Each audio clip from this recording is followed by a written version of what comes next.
shit like gentlemen. Oh no. We can get into some gangster shit. Yeah, that's wild, bro. Speaking of some gangster shit, I try to do some transition shit. Like, Speaking of some gangster with shit, your voice and everything. Katt Williams. Good evening, ladies and gentlemen. Yeah, good evening, ladies and gentlemen. I tried to say that. That's good. Continue. That wasn't even my topic though. But the Katt Williams. That boy sound my physical specimen. It's funny though, because I was watching. Knock it up, boy, bro. Yo, he used to when he ran that 40 in Memphis, bro, I was like, bro, the 40. Was talking about that 40. It was like a 30-yard, 25-yard. I don't think that was 40 yards. bro, he was different. That boy head was down. I give him that nigga fast. That nigga ran pretty fast. He didn't run no 40-yard dash. And at least that nigga ain't pull his hamstring. All right, that nigga Kevin Hart tried to run and almost like the same equivalent of yards and pulled the hand. He had on them Keeney draws. He tried to run in the regular underwear, bro. The nigga Kevin Hart pulled the ab, pulled the hamstring, and like a quad. Nigga was in a wheelchair. What? You never heard it? Yeah. I didn't hear about that. Hey, you pull that ab, bro, or that muscle between your ribs. Sprinting. Oh man. Bro, when Katt Williams started doing this, you knew that nigga about to say something. What was it that nigga said? When you got a guy across from you. That nigga went like this. That nigga said, "You have a." I'm much bigger in person. He said, "You have a." What he said? You have. You having an unequivocal undesirable thing for allegiance for losers is unlikely. You having a. I gotta look that shit up because that shit was profound. That's why that motherfucker IQ was 190. You having a. Bruh, but an allegiance to losers is not likely. Yeah, you having an allegiance to losers. It was I forgot what word he said that, but it's like you having an allegiance to losers. Bro, who was he talking about? He was talking to Shannon Sharp about defending Buddy in Friday. Steve Harvey. No, not Steve Harvey. It was about the dude that played the ice cream truck guy. Oh, you talking about Faison? Faison. Yeah. He was like Faison did a good job. But he was talking about the entire like. No, but like in that particular part, he was like, "Come on, Cat." He was like, "You know, Faison did a good job in that." He was like, "You having an unnatural allegiance to losers." But see, my thing is like because Faison didn't get casted for the next one. Bro, with Cat, no, people don't know. I remember when I came to Europe in 2012. Katt Williams was probably the biggest comedian out at the time. Yeah.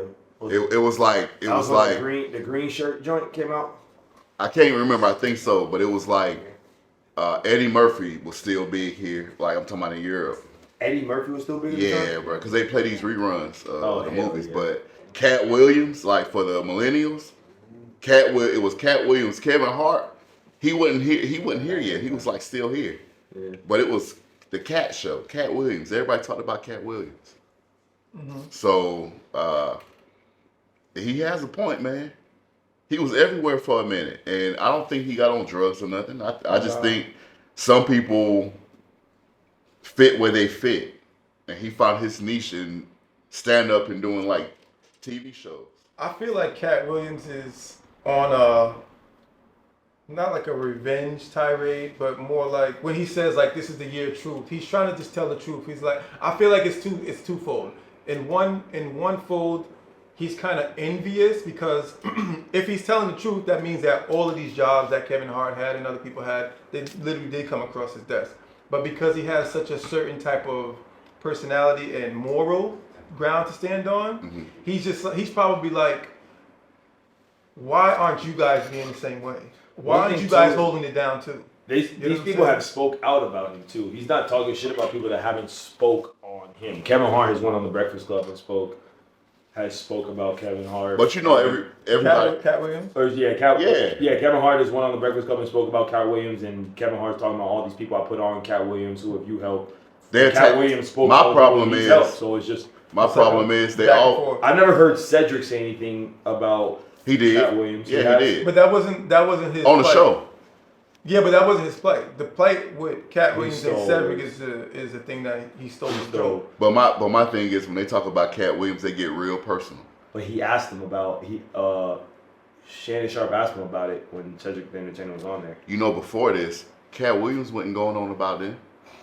That when they would talk about Katt Williams, they would get personal. It's been a lot of building. Call him a crackhead and all this other shit. Broke. Yeah, say broke, call him a crackhead and all this other shit. But behind the scenes, it's like you said, He's helping everybody. Nobody has a bad thing to say about There was Katt a lot of Williams. true shit he said, even like the Ricky Smiley shit. I was like, the Ricky damn, Ricky Smiley, he really can't get casted for any roles that he's Other not. than- But you doing. know what fucked me up was, Ricky Smiley has a niche audience. He has a Christian audience. Yeah, now he does. That's just yeah. is. He always had that. This nigga Katt Williams said he put in his contract that he would never work in a movie with Ricky Smiley unless he's playing a woman. Yeah, but that Bro, was one of his cat. But you know the church lady and Little Daryl, those are Ricky Smiley's characters. to put that in a contract. But the shit that I'm fucked not me too up, familiar with Ricky the shit Smiley, that fucked yeah. me up is when, like I said, how the comedians were responding. Yeah. And Ricky Smiley, he get on live before he does his radio show, and he was crying, Damn. and people were talking shit like, oh, he can't get over that Katt Williams shit. But I'm like, his fucking son died, and it's his birthday month, and I'm like, if you ever lost somebody close, you never know when that shit gonna hit you. And I'm just like, his son died. The man broke down on, like, he walked away from the car. You could hear him like crying, bro. And they like, oh, Katt Williams and went into him and shit. And I felt a certain way because I'm like, damn, like. Well, why did he get on live if his son died? He was trying to tell people. No. His son had died like last year. Okay. So But- why was he crying? This is his birthday month. This is his son. Oh, his son. This is his Oh, like oldest son. anniversary. His oldest son died. Mm. And I think it was like a drug overdose or something. His son was a comedian. Mm-hmm. And like, if you see him, you'll know him.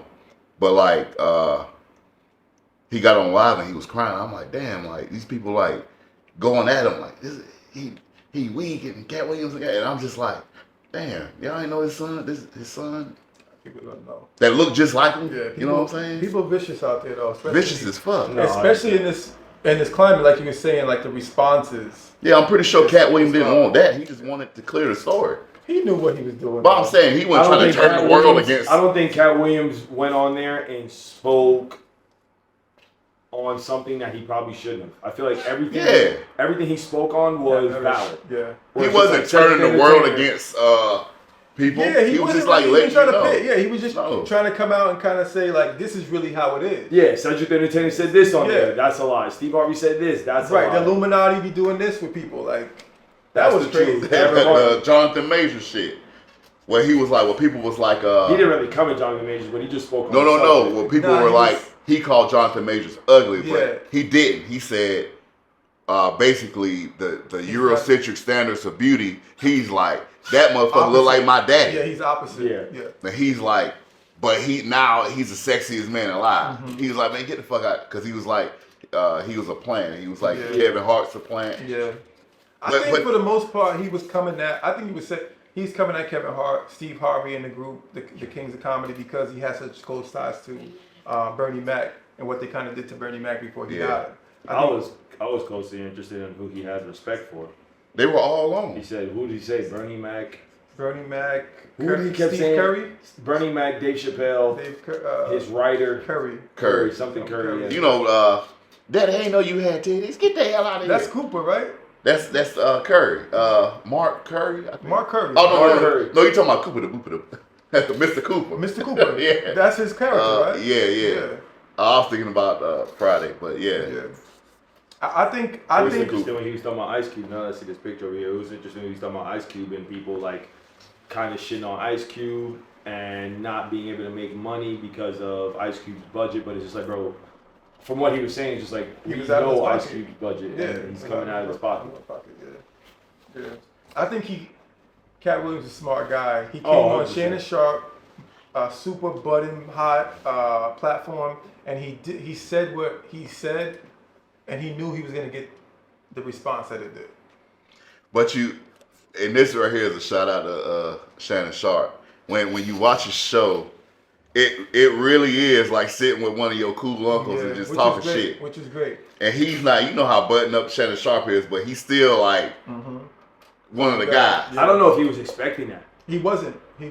Nah, but he let it go though. He had You know to. what? Just He like, had but to. I feel like there After was a lot of the while, times had he to, was yeah. just like, "Oh, come on, Cat." Yeah. Like, "Oh, Yeah. come on, Cat." But he Because said, big "I'm money. not a It's journalist." Big money. 100%. It's You big can't- money, like, and he should get canceled. I think he was really serious, even though he was playing. He was like, I might get canceled. I might get canceled. I'm Nah, gonna take a drink. I 'cause think you he was remember- dead serious. Well, yeah, I We feel can like see he that knew when he had the to interview say first good shit. started, Cat started letting it fly. Yeah. That's what was crazy about it. Cat just went on and bam, bam, bam, bam. before Shannon even like started the show. Yeah.